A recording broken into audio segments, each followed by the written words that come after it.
Hello everyone, कोई शक या सवाल या मन में कोई ख्याल अगर है तो टेस्ला টিচিংছ है ना। तो আজি আমি আহিছো দ্য থাৰ্ড পাৰ্ট লৈ। আমি যেটো চেপ্টাৰ ষ্টাৰ্ট কৰিছিলো বৈদ্যুতিক আধান আৰু ক্ষেত্ৰ, তাৰে যেটো 3 নম্বৰ পাৰ্ট আৰু বহুত ইম্পৰ্টেণ্ট পাৰ্ট হয়, বিকজ ইয়াৰে পৰা যেটো আমি ষ্টাৰ্ট কৰিম একদম আধানৰ ভিতৰত সোমাই যাম এতিয়া, হয়নে? তো এতিয়া কি কৰিম ভাবাচোন, কি কৰিম আমি আধানৰ মাজৰ যেটো বল, কাৰণ আমি কি জানো যে আধানবোৰে কি কৰে, ধৰা দুটা ধনাত্মক আধান আছে, যদি মই ওচৰত আনো ইহঁতে আর রিপেল করিব মানে বিকর্ষণ করিব, আর যদি আধান কি আছে বিপরীত ধর্মী আছে ইহঁতে কি করিব আকর্ষণ করিব। কিন্তু আকর্ষণ বা বিকর্ষণ কিহৰ কাৰণে কৰিব বা কেনেকে কৰিব, কিবা এটা বল প্ৰয়োগ কৰিব, হয় না?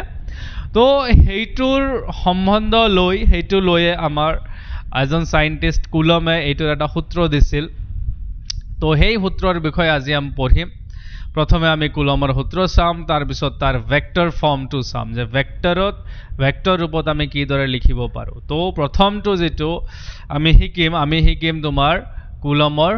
সূত্ৰ।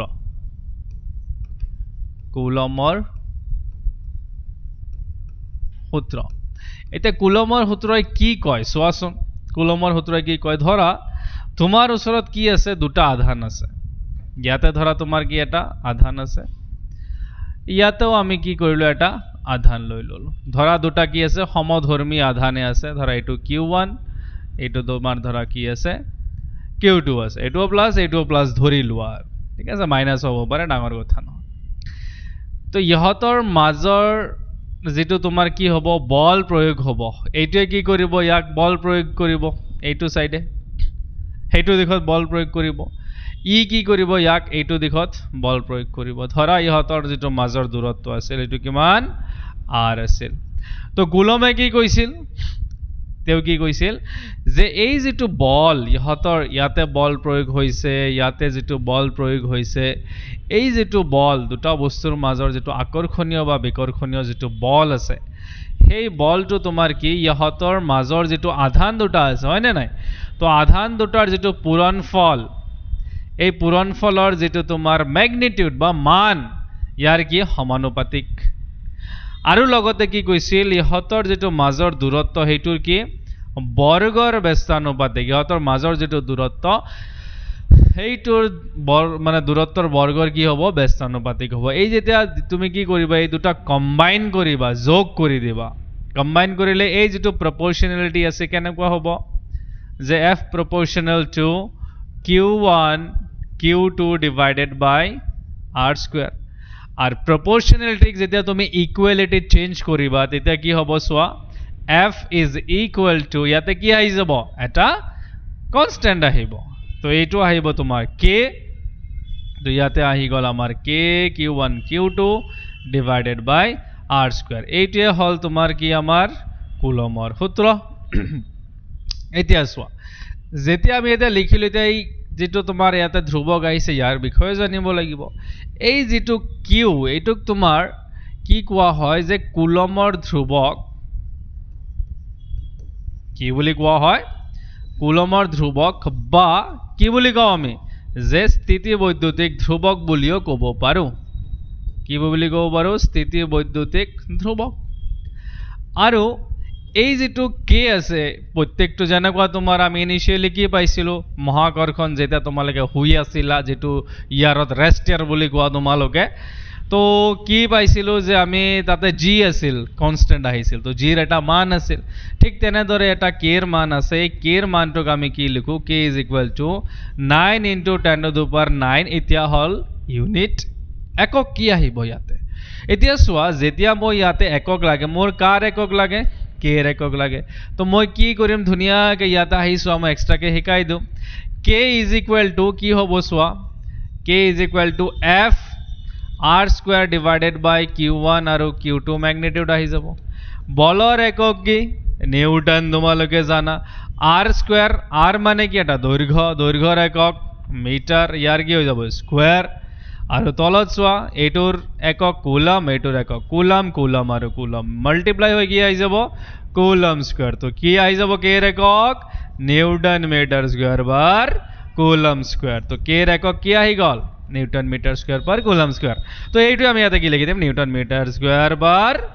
কুলম স্কয়াৰ তো এইটো হল আমাৰ কে যেটোক আমি কি কুলমৰ ধ্ৰুৱক বা স্থিতিবৈদ্যুতিক ধ্ৰুৱক বুলিও কওঁ হয় না নাই এতিয়া চোৱা যদি আমি ডেফিনেশ্যন লিখিব লাগে ডেফিনেশ্যনত তোমালোকৰ কিতাপত ধুনীয়াকৈ দিয়া আছে তো আমি কি লিখিম যে দুটা বস্তু বা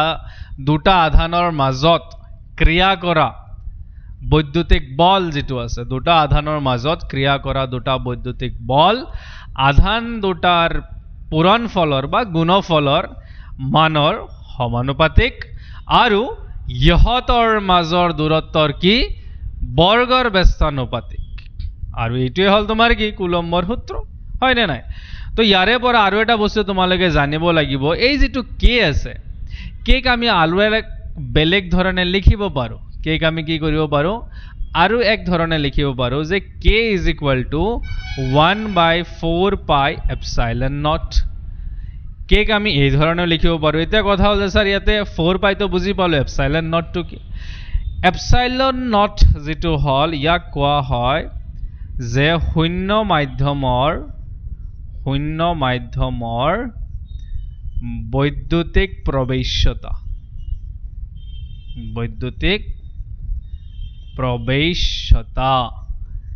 ঠিক আছে তাৰ মানে ইংলিশত কোৱা হয় তোমাৰ পাৰমিটিভিটি অফ ফ্ৰী স্পেস ঠিক আছে আৰু তোমাক যেহেতু এইটো এনেকুৱাকে লিখিব পাৰো এতিয়া কথা হল যে এপসাইলন নটৰ মান কিমান এই যেটো এপসাইলন নট আছে ইয়াৰ এটা মান আছে 8.854 * 10⁻⁻12 এতিয়া কথা হল যে ইয়াৰ একক কি হ'ব अगेन আমি কি কৰিম ইয়াৰ একক ওলাম ইয়াৰ পৰা চোৱা যদি আমি ইয়াৰ পৰা এপসাইলন নট এইটো সাইডত লও তুমি চাবা যে এটা কি আহিব 1/4 পাই ইনটু কে এতে ইয়াৰ তো কোনো তোমাৰ কি নহব একক নাই তো 1/k এর কি একক আছে newton metre square per coulomb square তো কুলম স্কয়ার ওপৰত গুছি যাব তলত কি থাকিব নিউটন মিটাৰ স্কয়াৰ তো এটো কাৰ একক আহি গল এপসাইলন নটৰ একক আহি গল তো মই কি লিখিম ইয়াতে coulomb square per newton metre square আপোনালোকে বুজি পাইছে না এটো আই হোপ আপোনালোকে বুজি পাইছে কাৰণ আপোনালোক ব্ৰিলিয়ান্ট ষ্টুডেন্ট হয় না নাই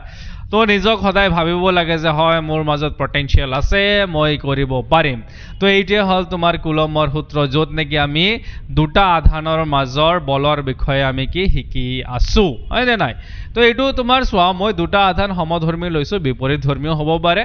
তো তেতিয়া বলৰ দিশটো চেঞ্জ হৈ যাব তো যেহেতু বলৰ দিশ চেঞ্জ হৈ যাব কিন্তু হেই বুলি যে আমাৰ ইকুৱেশন চেঞ্জ হ'ব তেনেকুৱা নহয় কাৰণ আমি ইয়াতে কি লৈছো ম্যাগনিটিউড লৈছো হয় না নাই মান লৈছো ইয়াতো লব্ধ মান যেটো আছে হেতু লৈছো তো সেই ক্ষেত্ৰত তোমাৰ কি হ'ব বলৰ মানটো এনেকুৱাকে আহিব তো अगेन মই ৰিপিট কৰি দি আছো কুলমৰ সূত্ৰটো কি আছিল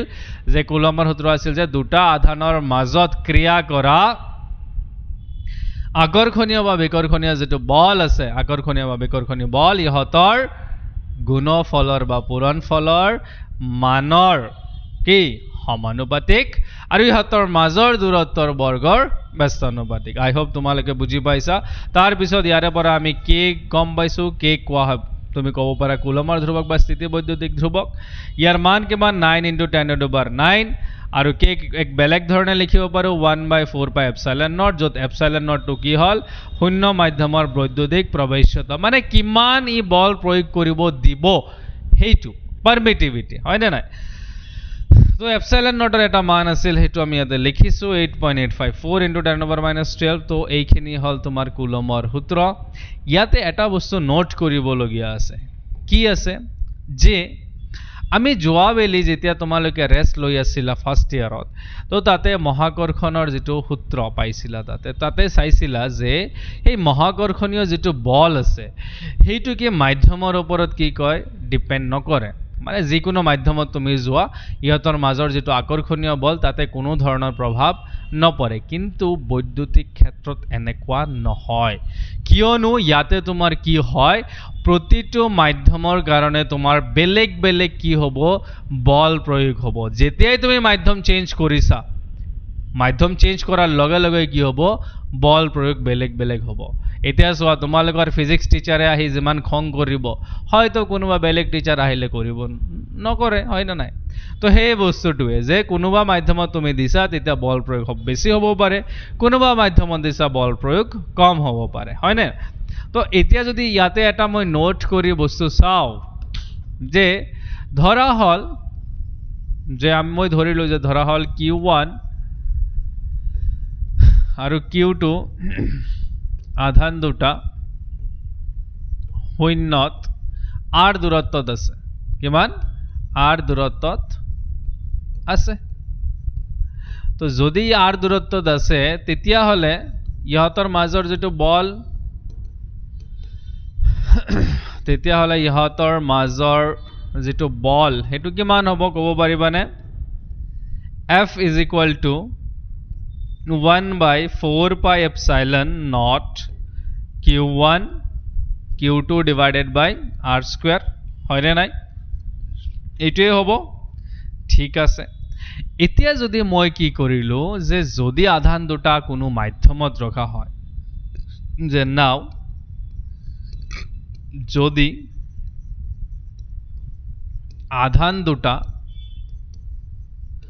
কোনো মাধ্যমত ৰখা হয় কোড ৰখা হয় মাধ্যমত ৰখা হয় তেতিয়া হলে ইহতৰ মাজৰ বল কিমান হ'ব ইহতৰ মাজৰ বল কিমান হ'ব সোৱা এতিয়া F is equal to কি আহিব ধৰা এটো F আছিল এটো F dash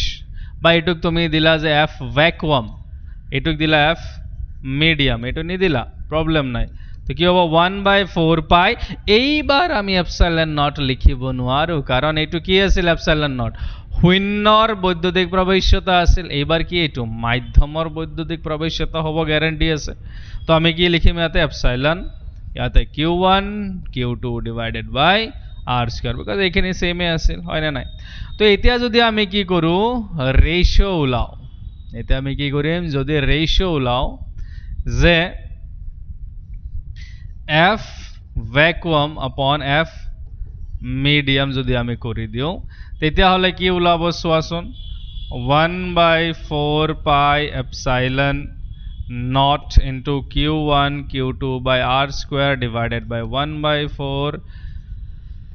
pi epsilon q1 q2 by r square এতিয়া মোক কোৱা এইটো আৰু এইটো গোটেইখিনি মৰি যাব 1 by 4 pi আৰু 1 by 4 pi মৰি যাব থাকিব কি 1 by epsilon naught divided by 1 by epsilon এইটো আহি যাব epsilon by epsilon naught এই যেটো রেশিও এটোক আমি লিখো epsilon r এই epsilon r কি বুলি কোৱা হয় এইটো কোৱা হয় ৰিলেটিভ পাৰমিটিভিটি অফ ফ্ৰি স্পেস মানে আপেক্ষিক এটাৰ সাপেক্ষে সেকেন্ড টু আমি কি লিখিম ইয়াতে যে আপেক্ষিক কোড গল ভাই আপেক্ষিক বৈদ্যুতিক প্রবেশ্যতা বৈদ্যুতিক প্রবেশ্যতা কার মাধ্যম সাপেক্ষে মানে শূন্য সাপেক্ষে মাধ্যমৰ শূন্য সাপেক্ষে মাধ্যমৰ বা এই বস্তুটো তুমি আগতে লিখিব পাৰা যে মাধ্যম মানে আপেক্ষিক বৈদ্যুতিক মাধ্যমৰ আপেক্ষিক বৈদ্যুতিক প্ৰৱেশ্যতা শূন্য সাপেক্ষে সোয়া ইয়াতে ৰেশিও মানে কি এইটোৰ মানে আপেক্ষিক প্ৰৱেশ্যতা উইথ ৰেসপেক্ট টু কি যেটো তোমাৰ শূন্যত আছিল যে শূন্য সাপেক্ষে এতিয়া আমাৰ বল কিমান হ'ব হয় না নাই এই এপসাইলন আৰক আমি কেতিয়াবা কেও লিখো বা ইয়াক আমি কেও লিখো আৰু যত কে আমি কোৱা হয় পৰা বৈদ্যুতিক ধ্ৰুৱক বুলি কওঁ পৰা বৈদ্যুতিক ধ্ৰুৱক নেক্সট চ্যাপ্টাৰত আমি এইটো ইউজ কৰিম নেক্সট চ্যাপ্টাৰত আমি কে এৰ ভ্যালুটো আমি ইউজ কৰিম তো তেতিয়া মই ডাইৰেক্টলি কম যে k = epsilon by epsilon naught by epsilon r তো তেতিয়া তোমালকে ভয় খাব নালাগে বা এইটো যেতিয়া তুমি ইউজ কৰিবা যে epsilon মানে epsilon by epsilon naught কি k হয় না নাই তো epsilon কি হৈ যাব k into epsilon naught হৈ যাব তো এই ৰিলেশনটো তুমি ইউজ কৰি তুমি কি কৰিব পাৰিবা যে বিভিন্ন মাধ্যমত যেটো বল হেটো তুমি কি উলাব পাৰিবা তো আই হোপ তোমাৰ কুলমৰ সূত্ৰখিনি ক্লিয়াৰ হৈছে কুলমৰ সূত্ৰৰ আমি নিউমাৰিকেল চাব পাৰিম তোমালোকৰ যেটো প্ৰথম অংকটো আছে এইটো তোমাৰ কি আছে এইটো আছে কুলমৰ সূত্ৰ ঠিক আছে তো কুলমৰ সূত্ৰ যেটো আছে এইটো তো ঠিক আছে মই বুজি পালো কোনো প্ৰবলেম নাই তো ইয়াৰে ক্ষেত্ৰত এটা বস্তু আমি চাব লাগে কি চাব লাগে আমি ফৰ্মুলা কি পাইছো যে f is equal to k q1 q2 by r square এটা মই যদি কও যে মোৰ q1 আৰু q2 ৰ মান কিমান আছে 1 কুলম আছে কিমান আছে 1 কুলম আছে আৰু r ৰ মান কিমান আছে 1 মিটাৰ আছে তো মোক কোৱাচোন বল কিমান হ'ব আধান দুটাৰ মাজত মই যদি বল উলিয়াই দিও মই এনেকুৱাকে কৰিম নে কি 1 into 1 divided by 1 square তো কিমান আহি যাব বল f is equal to 9 into 10 to the power 9 Newton আহিবনে কাৰণ k এর ভ্যালু কিমান 9 into 10 to the power 9 এইকেটা তো 1 1 মৰি যাব সব মৰিবলৈ আহিছে তো কিমান আহি যাব force 9 into 10 to the power 9 Newton তো ইয়াৰ পৰা আমি কি কৰিব পাৰো 1 কুলম আধানৰ এটা সংজ্ঞা উলিয়াব পাৰো 1 কুলম আধানৰ সংজ্ঞা কি সংজ্ঞা হ'ব চোৱাচোন যে দুটা ধৰা আধান আছে তোমাৰ q1 আৰু q2 এই দুটা আধান আছে আৰু দুটা আধানৰ কি সমমানৰ আছে দিয়াচোন সমমানৰ আছে আৰু ইহঁতৰ মাজৰ দূৰত্ব কিমান 1 মিটাৰ কিমান আছে 1 মিটাৰ আৰু এটা আধানে আনটো আধানৰ ওপৰত কি কৰিছে 9 into 10 to the power 9 নিউটনৰ বল প্ৰয়োগ কৰিছে তে যদি দুটা আধানৰ মাজত দূৰত্ব 1 মিটাৰ আৰু সেই আধান দুটাই পৰস্পৰ এটাই আনটোৰ ওপৰত 9 into 10 to the power 9 Newton বল প্ৰয়োগ কৰে তেতিয়া হলে আধান দুটাৰ মান কিমান হ'ব 1 কুলম এইটোৱে 1 কুলমৰ কি ডেফিনিশন একদম ইজি আৰু একবাৰ চাই লোৱা আৰু একবাৰ মই কৈ দি আছো কি আছে দুটা সমমানৰ ধৰা আধান আছে আমি নাজানো কিমান মানৰ ইহঁতৰ মাজৰ দূৰত্ব কিমান 1 মিটাৰ আৰু আধান দুটাৰ 1 মিটাৰ দূৰত্বত ৰখাৰ পিছত ইহঁতৰ মাজত বল কিমান প্ৰয়োগ হৈছে 9 into 10 to the power 9 তো যদি 9 into 10 to the power 9 Newton বল প্ৰয়োগ হৈছে দুটা আধানৰ মাজত আৰু ইহঁতৰ মাজৰ দূৰত্ব 1 মিটাৰ তেতিয়া হলে আধান দুটাৰ কিমান মানৰ হ'ব 1 কুলম আধানৰ হ'ব যে 1 কুলম আধান হৈছে সেই আধান যে যদি কোনো দুটা আধান 1 মিটাৰ দূৰত্বত ৰখাৰ ফলত ইহঁতৰ মাজত বলৰ মান 9 into 10 to the power 9 Newton হয় তেতিয়া হলে আধান দুটা কি 1 কুলম আধানৰ তো আই হোপ তোমালোকে এইখিনি লৈ বুজি পাইছা 1 কুলম আধান আৰু কিবা কিবি এইখিনি তো বুজি পাইছা চাগে তো যদি বুজি পাইছা তো আমি কি কৰিম নেক্সট যেটো টপিক আছে হেতু লৈ যাম তো নেক্সট টপিক কি আছে তো নেক্সট টপিক আছে আমাৰ কুলম্বৰ সূত্ৰৰ ভেক্টৰ ৰূপ কুলম্বৰ সূত্ৰৰ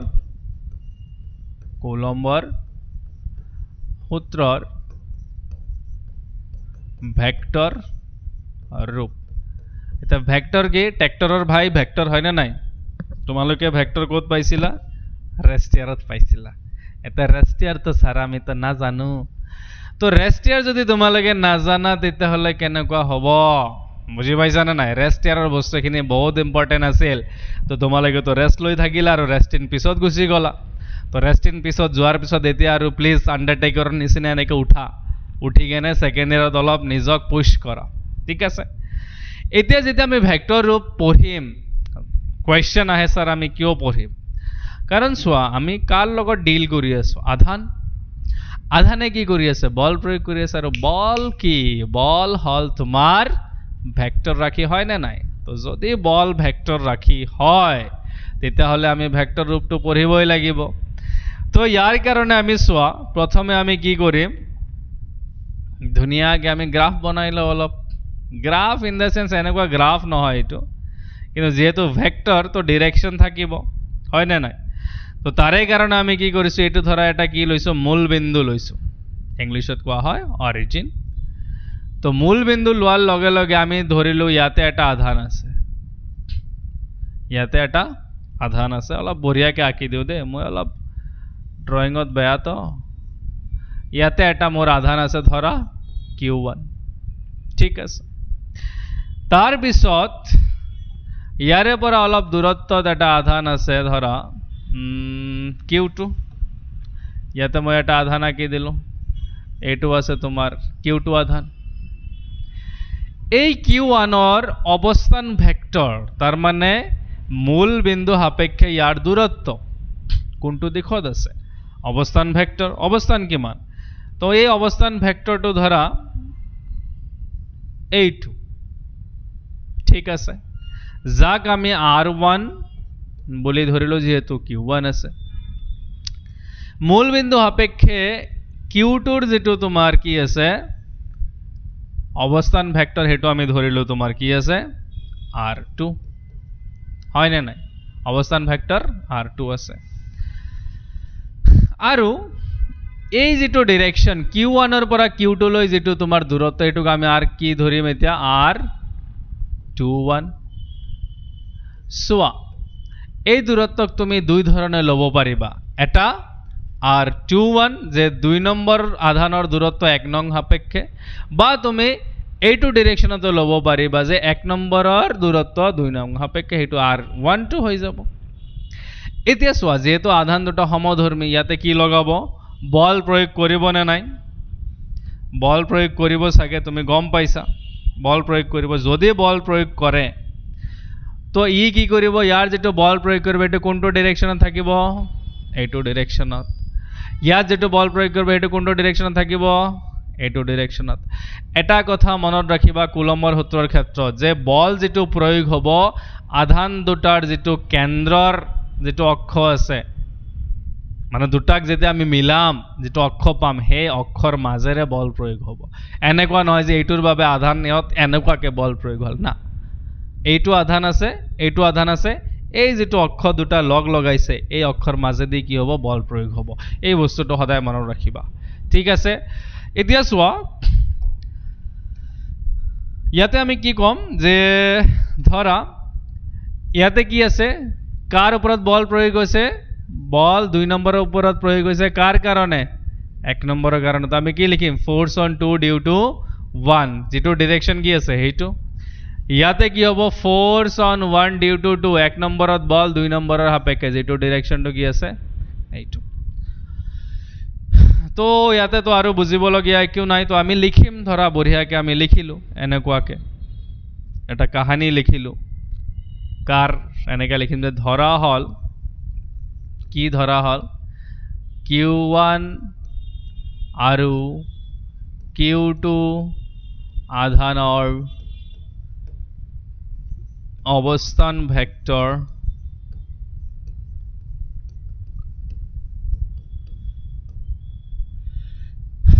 ক্ৰমে কি R1 আৰু কি হ'ব R2 ভেক্টৰ ঠিক আছে এতিয়া F12 আৰু F21 হল আধান Q1 ৰ ওপৰত Q2 ৰ বাবে প্ৰয়োগ হোৱা বল হয় না নাই প্ৰয়োগ হোৱা বল আৰু কি আৰু Q2 আধানৰ ওপৰত Q1 ৰ বাবে প্ৰয়োগ হোৱা বল গম পাইছা না নাই প্ৰয়োগ হোৱা বল যে F12 হল এনেকুৱা বুজি পাইছা যে F21 কি ফোৰ্স অন 2 ডিউ টু 1 2 নম্বৰত বল 1 নম্বৰৰ সাপেক্ষে এইটোত 1 নম্বৰত বল 2 নম্বৰৰ সাপেক্ষে এতিয়া সোৱা এতিয়া আমি চিত্ৰৰ পৰা তো এটা বস্তু আমি গম পাইছো যে চিত্ৰৰ পৰা আমি এটা বস্তু আমি গম পাও যে F21 যেটো ভেক্টৰ আছে এটো কি -F12 ভেক্টৰৰ ইকুৱেল বাট এটোক আমি প্ৰুফ কেনেকে কৰিম কুলমৰ সূত্ৰ দি আমি এটো প্ৰুফ কেনেকে কৰিম হে বস্তুটো দি এতিয়া চাম ঠিক আছে যে আমি কি লিখিলো যে নাও কুলম্বৰ সূত্ৰ অনুসৰি কুলম্বৰ সূত্ৰ অনুসৰি Q2 আধানত Q1 ৰ বাবে প্ৰয়োগ হোৱা বল কি হ'ব প্ৰয়োগ হোৱা বল কি হ'ব চোৱা F21 force on 2 due to 1 এটো কি লিখিম আমি এই যে ফর্মুলা মনত কৰা 1/4 pi epsilon naught Q1 Q2 by এতিয়া ডিসটেন্স টু কি লম আমি যেহেতু মোর ফোর্স 21 ৰ ডাইরেকশন কোনটো এইটো ডাইরেকশন তো মই ডাইরেকশনটো কোনটো লম এইটো তো কি ললো R21 ভেক্টর ইয়ার কি স্কয়ার ইনটু এটা মোর কি লাগিব ডাইরেকশন লাগিব ডাইৰেকশনৰ কাৰণে মই ধুনিয়াকে ইয়াতে কি দিম R21 ক্যাপ দি দিম মোর এইটো ডাইরেকশন হয় না নাই ক্যাপ মানে কি ডাইরেকশন এতিয়া সোয়া এতিয়া হল কাহানী এতিয়া হল মেইন কাহানী ঠিক আছে তো এই গোটেইখিনি মই কপি কৰি ললো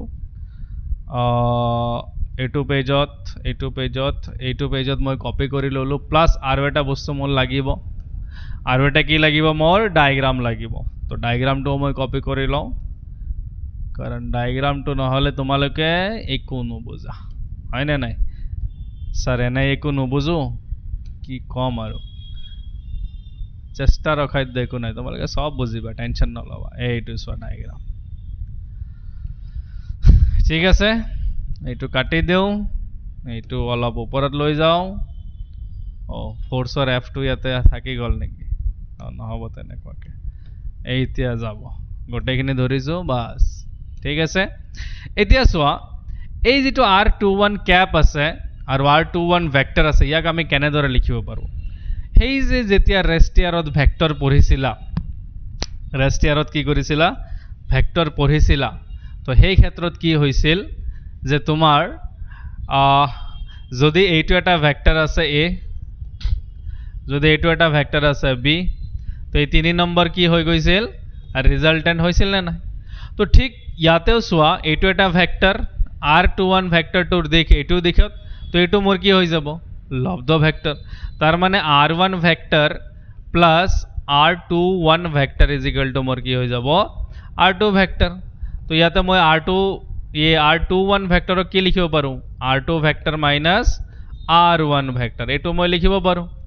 প্লাস যেহেতু ক্যাপ আছে মই ডাইরেক্টলি ফর্মুলাটো কৈ দিও আমি পাইছিলো যে যদি A ক্যাপ থাকে এটুক আমি লিখিব পাৰো A ভেক্টৰ ডিভাইডেড বাই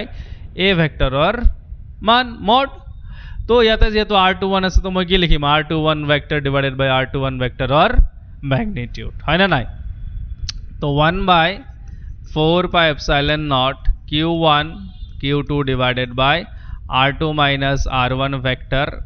ইয়াৰ কি হৈ যাব স্কয়াৰ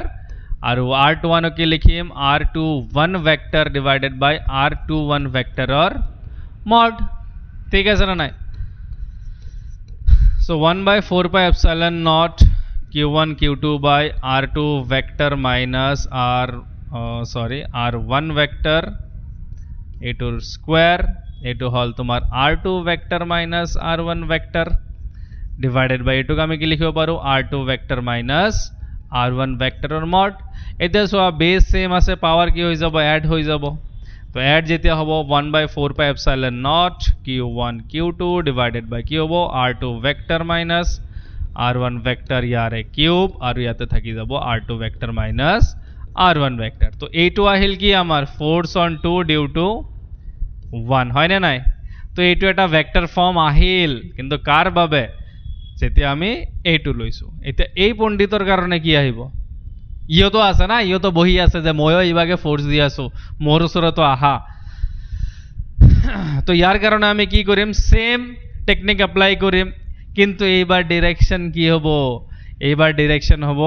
R12 ক্যাপ কাৰণ এইবাৰ ডিসটেন্স অফ 1 উইথ ৰেসপেক্ট টু এইবাৰ ডাইৰেকশনটো কি আহি যাব এনেকো আহি যাব হয়নে তো এই ক্ষেত্ৰত আমি কি কৰিম अगेन আমি কি কৰিম এটো সৰু কৰি লও আমি লিখো একেদৰে তোমাৰ F12 হ'ব কি হ'ব যে F12 will be 1/4πε0 into q1 q2 বাই এবার কি আইব r12 এইটোৰ হোল স্কয়ার ইনটু r12 কি হ'ব ক্যাপ আহিব কি আহিব r12 ক্যাপ আহিব বুজি পাইছে না আপোনালোক তো বিৰাট এক্সপাৰ্ট বুজি পায় সব আপোনালোকেই জানে আমি তো একো নাজানে ৰে আমি কিবা জানে নাকি নাজানে এতিয়া চোৱা r1 এতিয়া কি হল যে এনেকুৱা এটা ভেক্টৰ গৈছে এনেকুৱা এটা ভেক্টৰ আহিছে তো মোৰ ৰিজাল্টেন্ট ভেক্টৰ কি হ'ব obviously ত্ৰিভুজৰ যেটো ভেক্টৰ যুগৰ নিয়ম মতে এইটো ৰিজাল্টেন্ট হ'ব তাৰ মানে কি এবাৰ r2 vector plus r12 vector is equal to r1 vector ইয়াৰ পৰা r12 ভেক্টৰ কি হৈ যাব r1 vector minus r2 vector হ'ব না নাই তো মই কি লিখিম এবিলাকত যে f12 vector is equal to 1/4πε0 into q1 q2 divided by r1 vector minus r2 vector यार square r1 vector minus r2 vector ন ইয়াতে কি হ'ব ইয়াতে q এক সেকেন্ড আমি মুছি দিও এক্সিডেন্ট হৈ গৈছে অলপ আরে বাস হৈ গল তো আমি কি লিখিম ইয়াতে r12 ক্যাপক কি লিখিম যে r12 ভেক্টর ডিভাইডেড বাই r12 वेक्टर और मॉड लिखिम है ना नहीं तो और थोड़ा सा छोटा करके लिखते हैं इधर 1/4πε0 into q1 q2 r1 vector minus r2 vector यारे हो स्क्वायर और यह की लिखिम r1 minus r2 vector divided by magnitude of r1 vector minus r2 vector अब এতিয়া আমি কি কৰিম এই দুটা কি আছে বেস সেম পাওয়ার কি হৈ যাব মাল্টিপ্লাই তো 1/4πε0 q1 q2 divided by r1 vector minus r2 vector का क्यूब और ब्रैकेटत আহি যাব r1 vector minus r2 vector এতিয়া সোয়া আমি পালো f12 ও পালো f21 ও পালো বাট এটা কথা মন কৰিছানে তোমালোকে যেটো r21 ক্যাপ আছে যে ইয়াতে চিত্ৰৰ পৰা কি গম পোৱা যে চিত্ৰৰ পৰা এটা বস্তু গম পোৱা যায় চিত্ৰৰ পৰা যে r21 ক্যাপ যেটো আছে হেতু ডাইৰেকশনটো কোনটো এইটো তো মাইনাস যদি আমি কি কৰি দিও r12 ক্যাপ কৰি দিও তাৰ মানে কি এই দুটা একে হ'ব না সোয়া r12 ডাইৰেকশন কোনটো আছে r12 ডাইৰেকশন হেতু ডাইৰেকশন আছে এইটো কিন্তু যেতিয়া মই মাইনাস লগাই দিম হেতু ডাইৰেকশন কোনটো হৈ যাব উল্টা হৈ যাব এই কারণে আমি এনে ধরে লিখিব পারো না নাই যে r21 -r12 তার মানে কি লিখিব পারো এই যেতিয়া এই ভ্যালুটো আহি যাব তার মানে কি f21 -f12 এইটো আমি লিখিব পারো বুঝি পাইছা না তো ইয়াৰে পৰা আমি কি প্ৰুফ কৰিব পাৰো যে এই যে বল দুটা প্ৰয়োগ হ'ব এটো কি হ'ব ইকুয়াল আৰু অপোজিট হ'ব যে সমান সমান হ'ব কিন্তু বিপৰীতমুখী হ'ব তো ইয়াৰে পৰা আমি কি লিখিব পাৰো এনে ধৰে তো এইটোৱে আছিল তোমাৰ কুলমৰ সূত্ৰ ইন ভেক্টৰ ফৰ্ম ভেক্টৰ ৰূপত ঠিক আছে তো ভেক্টৰ ৰূপত তোমালোকে ইয়াতে এটা পাইছা ভেক্টৰ ৰূপত মোৰ তাৰ বিলাক খালি ভৰিৰ তলত আহে দে কি কৰিম গৰীব মানুহ ভাই ওয়্যাৰলেস দাম বেশি না তো এইবিলাক এটা আহে এইটো এটা ভেক্টৰ ৰূপ আহিব লগতে তোমাৰ কি আহিব ইয়াতে এটা ভেক্টৰ ৰূপ আহিব যেটো আমি ইয়াতে বনাইছো এইটো এটা কি আহিব f12 ইয়াতে আহিব তো এইটোৱে হল তোমাৰ কি কুলমৰ সূত্ৰৰ ভেক্টৰ ৰূপ তো আই হোপ তোমালোকে ভেক্টৰ ৰূপটো ভালদৰে গম পাইছা যদি গম পাইছা তো ভাল কথা আৰ যদি গম পোৱা নাই ভাই আৰু বেছি ভাল কথা কাৰণ গম পাবলৈ ফিৰ চাবা না ভিডিও বাৰে বাৰে বা আমাক মেসেজ কৰিবা কমেন্ট কৰিবা স্যাৰ বুজি পোৱা নাই হয় না তো ইয়াৰ পিছত আমি কি কৰিম আৰু এটা কুলমৰ সূত্ৰৰ বঢ়িয়া টপিক আছে কি আছে টপিক যে फिजिक्स माने की माने तुम्हालोके की करिसा साइंस तो मजे मजे में ले लिया अब साइंस भी मजे मजे में समझ में आ रहा है ना वही तो इथे आमी की करिम জাস্ট দুটা চাৰ্জৰ কাৰণে আমি চাই আছিলো যে ফোর্স যদি বহুত কেটা চার্জ আহি যায় তেতিয়া কি হ'ব তেতিয়া মানে ফোর্স কেনেকে ডিস্ট্রিবিউট হ'ব এই বস্তুখিনি আমি চাব লাগিব ঠিক আছে তো আমি ইয়াতে চাম যে নিকায় এটাৰ বাবে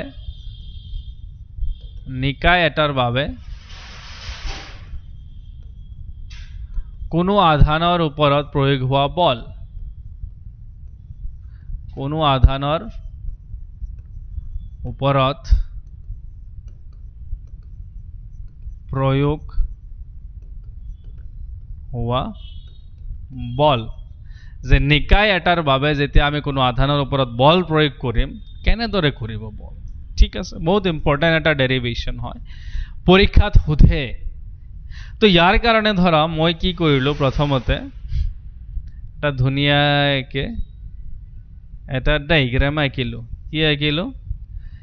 ডায়াগ্ৰাম আঁকিলো ৰে ডায়াগ্ৰাম তো ইয়াতে ধৰা কোনোবা এটা আধান আছে ইয়াতে কোনোবা এটা আধান আছে ইতে কোনোবা এটা আধান আছে বুজি পাইছি ইতে কোনোবা এটা আধান আছে ইটো আধান q1 ইটো আধান q2 আৰু ইটো আধান q3 এনেদৰে কি আছে এতে এটা qn আধান আছে মানে লাস্ট যেটো আধান লাস্ট বহুত কেটা আছে ইয়াৰে যেটো আছে এই q2 ইয়াৰে যেটো তোমাৰ কি হ'ব এই কি বুলি কয় অবস্থান ভেক্টৰ এইটো ধৰা আমি কিবা এটা ধৰিম ইয়াৰে অবস্থান ভেক্টৰ এইটো হ'ব নে নাই আৰু ইয়াৰে অবস্থান ভেক্টৰ এইটো হ'ব কিন্তু q1 টো অলপ তলত আঁকি দিও দেই q1 টো মই কি কৰিম অলপ তলত আঁকি দিও তেতিয়াহলে তোমালোকে বা ইয়াতে আঁকি তেতিয়াহলে অবস্থান ভেক্টৰটো ভালদৰে গম পাবা এইটো ধৰা কি হৈছে এনেকুৱাকে আমি q1 ভেক্টৰত গৈছো সৰি q1 আধানত ৰাখিছি হয়নে নাই তো q1 যেটো আধান আছে ইয়াৰে যেটো তোমাৰ কি আছে অবস্থান ভেক্টৰ এনেকে হ'ব আমি লিখি দিলো এইটো তোমাৰ কি আছে r2 ভেক্টৰ আছে এইটো r1 ভেক্টৰ আছে এইটো r3 ভেক্টৰ আছে আৰু এইটো কি হৈ যাব rn ভেক্টৰ ঠিক আছে এতিয়া চোৱা ইহতৰ মাজৰ এইটো দূৰত্ব যেটো আছে এইটো দূৰত্ব হয় না নাই এই দূৰত্বটো কি হ'ব যে r12 the distance of 1 with respect to 2 এই দূৰত্বটো কি হ'ব ক'ত গল q3 এটোৰ দূৰত্বটো কি হ'ব যে তোমাৰ হৈ যাব r13 distance of এটো সাইডত লিখি দিও দিয়া মানে এটো সাইডত অলপ প্ৰবলেম হ'ব r13 ইয়াৰে পৰা যে distance of 1 with respect to 3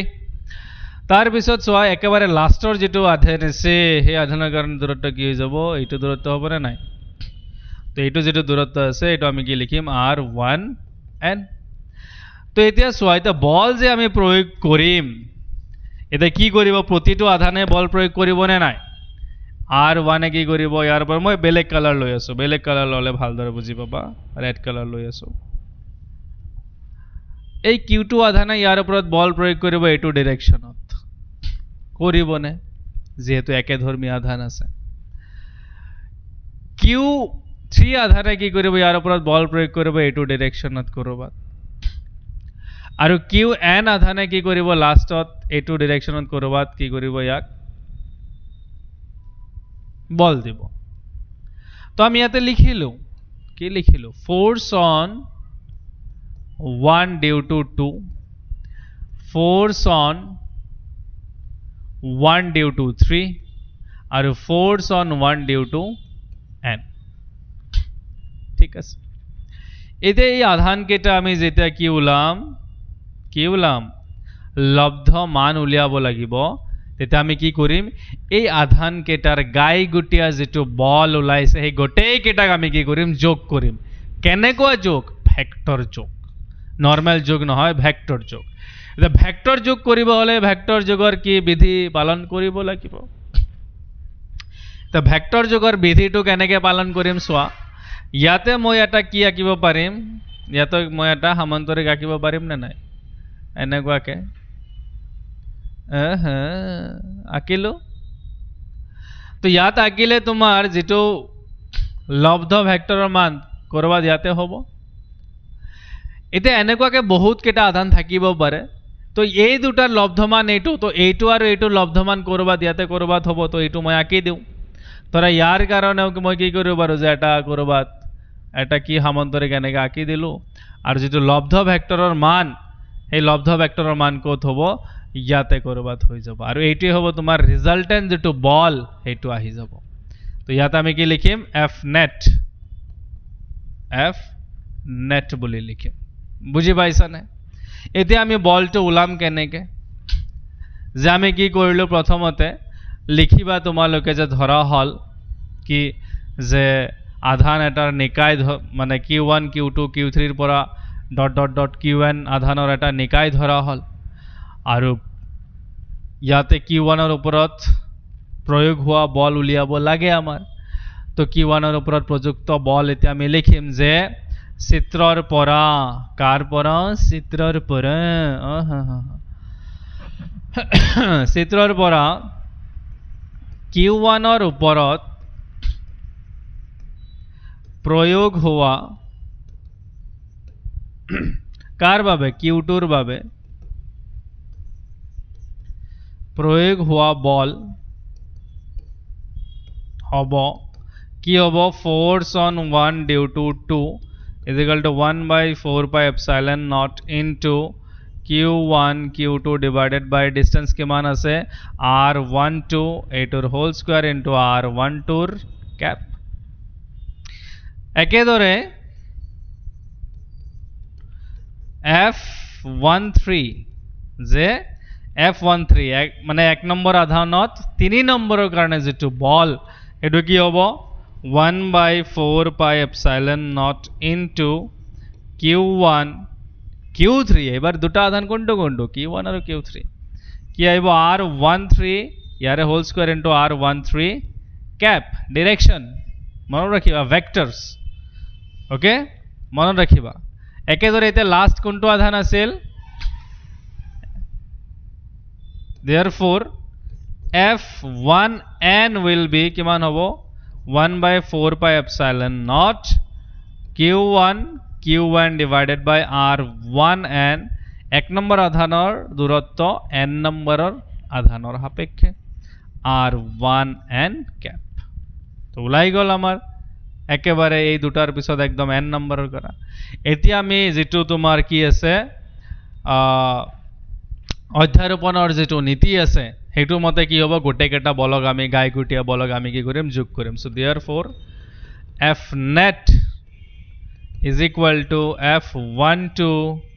plus f13 plus এনেকুৱাকে plus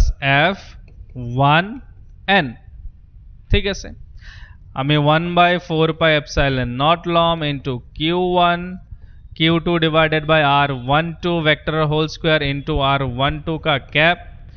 plus 1 by 4 pi epsilon naught into q1 q2 divided by r13 का whole square into r13 का cap 13 की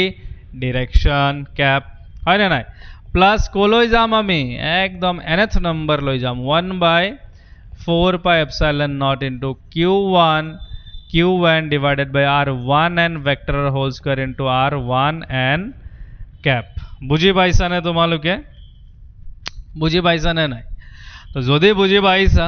তো ভাল কথা ভাই আরে যদি বুজি পোৱা নাই মই তো একো কৰিব নোৱাৰিম কৰিব পাৰিম শিকাব পাৰিম হয় নে নাই তো f net is equal to কি হৈ যাব মই কি কমন লব পাৰো সোৱা এটা বস্তু মই ইয়াতে কমন চাই আছো এটা তো হল q1 গোটে কেটাত কি আছে সেম আছে 1 by 4 pi epsilon naught O same আছে তো মই কি কৰিম q1 divided by 4 pi epsilon naught মই কমন লম তো থাকিব কি যে q2 divided by r12 vector whole square r12 का cap plus q3 divided by r13 vector whole square into r13 का cap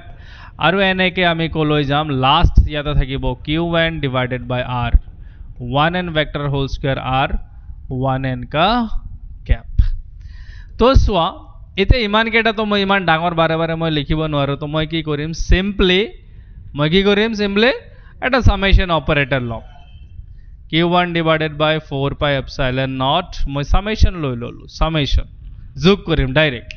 কি চেঞ্জ হৈ আছে 2 3 4 এনেকুৱাকে চেঞ্জ হৈ আছে তো মই কিউৰ তলত কি লগাই দিলো আই লগাই দিলো তাৰমানে এটো চেঞ্জ হৈ আছে ইয়াতে সো 1 ফিক্স আছে কিন্তু 2 3 এবিলাক চেঞ্জ হৈ আছে তো মই কি কৰিম r12 ফিক্স ৰাখিম লগতে আই দি দিম আই মানে কি হ'ব পাৰে change square same R I ইয়াতে কি আছে ধৰা তোমাৰ 1 2 3 আছে তো ইয়াতে আমি উল্টাকে লিখিলো মই ইয়াতে মই কি লিখিম আৰ 1 আই ইয়াৰ ওপৰত ক্যাপ এতিয়া আই কোৰ পৰা স্টাৰ্ট হৈছে চোৱা 2 ৰ পৰা হেক কোড হৈছে এনত তো বাস ক্লোজ কৰি দিয়া আৰু এইটোৱে হল তোমাৰ কি অধ্যাৰোপণৰ নীতি আৰু এইটোৱে হল তোমাৰ কি যেটো মুঠ বল হে আধানৰ ওপৰত এইটো আহিব তো অধ্যাৰোপণৰ নীতিয়ে কি কয় যে যেতিয়া তোমাৰ নিকায় এটাত বহুত কেটা আধান থাকিব তো যিকোনো এটা আধানৰ ওপৰত যেটো তুমি বল উলিয়াব লাগে এটা তুমি কি কৰিবা গোটেই কেটা আধানৰ ইন্ডিভিজুৱেল কি লবা বল লবা যে এইটো আধানৰ কাৰণে ইয়াতে কিমান বল এইটো আধানৰ কাৰণে ইয়াতে কিমান বল এইটো আধানৰ কাৰণে ইয়াতে কিমান বল আৰু সেই গোটেই কেটা বলক তুমি কি কৰিবা যোগ কৰিবা যেতিয়া যোগ কৰি দিবা তেতিয়া হলে তুমি কি পাবা সেই যেটো আধান সেই আধানত মুঠ বলটো পাই যাবা কাৰ কাৰণে এই গোটেই কেটা আধানৰ কাৰণে মোৰ কাৰণে নহয় বা তোমাৰ কাৰণে নহয় বুজি পাইছা তো ইমানখিনি আছিল আজিৰ এই তৃতীয় খণ্ডত আমি কি শিকিলো কুলমৰ সূত্ৰ শিকিলো 1 কুলম চাৰ্জ কি হেতু শিকিলো কুলমৰ সূত্ৰ কি আছিল যে দুটা আধানৰ মাজৰ আকৰ্ষণীয় বা বিকৰ্ষণীয় বল আধান দুটাৰ পূৰণ ফলৰ কি সমানুপাতিক আৰু ইহতৰ মাজৰ দূৰত্বৰ বৰ্গৰ ব্যস্তানুপাতিক আৰু এই বল কি হয় সেই দুটা আধানৰ সংযোগী যেটো ৰেখা সেই ৰেখাৰ ফালে ক্ৰিয়া কৰে হয় না নাই তাৰ পিছত আমি কি চালো 1 কুলম আধান যে যদি দুটা আধান 1 মিটাৰ দূৰত্বত ৰখা হয় আৰু ইহতৰ মাজৰ যেটো বল এটো যদি 9 * 10⁹ নিউটন হয় তেতিয়া হলে এই আধান দুটা কি হ'ব 1 কুলম আধানৰ হ'ব তাৰ পিছত আমি কি চালো যে আধানৰ ভেক্টৰ ৰূপ চালো ভেক্টৰ ৰূপৰ পিছত আমি কি চালো যে আধানৰ বহুত কেটা আধানৰ কাৰণে কোনো এটা আধানৰ ওপৰত প্ৰয়োগ হোৱা বল তো এই গোটেইখিনি আজি আমি শিকিলো তোমালোকে ভালদৰে একবাৰ ৰিভাইজ কৰিবা নোটস নিজে নিজে বনাই লবা পাৰিলে মই এটা ট্ৰাই কৰিম নোটস দিবলৈ কিন্তু মই গ্যাৰান্টি নিদিও ভাই ঠিক আছে তো নেক্সট আমি যেটো খণ্ড আছে তাতে আমি শিকিম কুলমৰ যেটো তোমাৰ সীমাবদ্ধতা আছিল কুলমৰ সূত্ৰ আৰু মহাকৰ্ষণিক সূত্ৰৰ মাজৰ যেটো মানে ডিফাৰেন্স আৰু কি শিকিম আৰু তাৰ পিছত আহিব বৈদ্যুতিক ক্ষেত্ৰ যেটো এটা ডাঙৰ এটা চ্যাপ্টাৰ ডাঙৰ এটা পাৰ্ট সেই বস্তুটো আমি শিকিম সো ধন্যবাদ সোৱাৰ কাৰণে তোমালোকৰ বন্ধুহঁতৰ লগত শেয়াৰ কৰিবা যাতে হিহঁতৰ হেল্প হয় and I hope তোমালোকক আমি হেল্প কৰি আছো নেক্সট এপিসোডলৈ বাই বাই